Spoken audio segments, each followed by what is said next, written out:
Hello guys, આજે છે મારા બ્લોગનો 8મો દિવસ અને મેં થઈ ગયો છું નઈને રેડી. મારા સૌને જય માતાજી.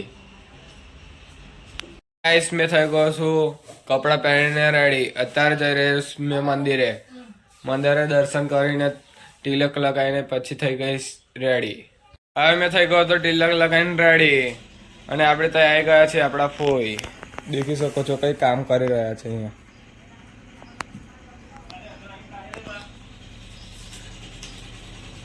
આ જઈ રહ્યો છું મેં બહાર. તમે દેખી શકો છો મારો ભાઈબંધ ચા ગયો છે ચા પીવા માટે. અત્યારે અડધી બપોરે આવી ગયો છું મારા બેનના ઘરે. તમે દેખી શકો છો આ લોકો કઈ ખાઈ રહ્યા છે અહીંયા બેઠા બેઠા એકલા એકલા. મને બોલાયા પણ ના. મારા ત્યાંથી જ ખીરું લઈ ગયા અને મને જ બોલાયા ના. ગદ્દારગીરી કરી.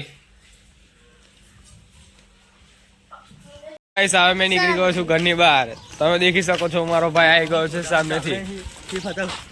બધું બંધ કરતા ગારો બોલી ગયો બંધ કરી દે.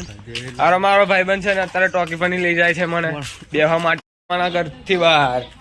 સામે છે મારો ભાઈ કે અત્યારે બ્રશ કરી રહ્યો છે. તમે દેખી શકો છો અત્યારે મેં એના ઘર ભણી જઈ રહ્યો છું.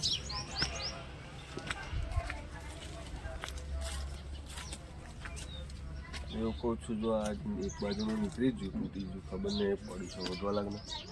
મારો ભાઈ કહી રહ્યો છે કે પેલું ઉલિયાનું કઈ પડી ગયું છે તો મને શોધવા લાગ. તો મેં એને કઈ શોધવાળો લાગી રહ્યો છું. હા, એને તો કઈ મળ્યું ના. તો એમના મમ્મી આવી ગયા હતા તો એમને મળી ગયું છે એ વસ્તુ. તે દેખી શકો છો અત્યારે ફિટ થઈ ગયું છે.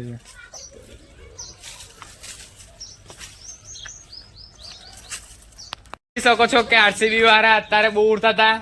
તેમના ચકલા બાજમાંથી ચકલા બનાવી દીધા છે. એ અત્યારે 3 ટ્રોફી જીતી, એક જ ટ્રોફી જીતી છે.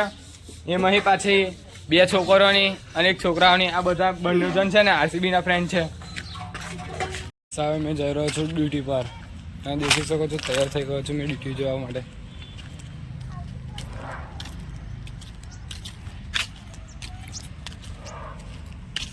અમે નીકળી ગયા છે ડ્યુટી પર. પેલી સામે ગાડી ઊભી રહી છે. આ છે અમારા ચંદ્રભાઈ. તે અત્યારે સવારમાં આવી ગયા હતા.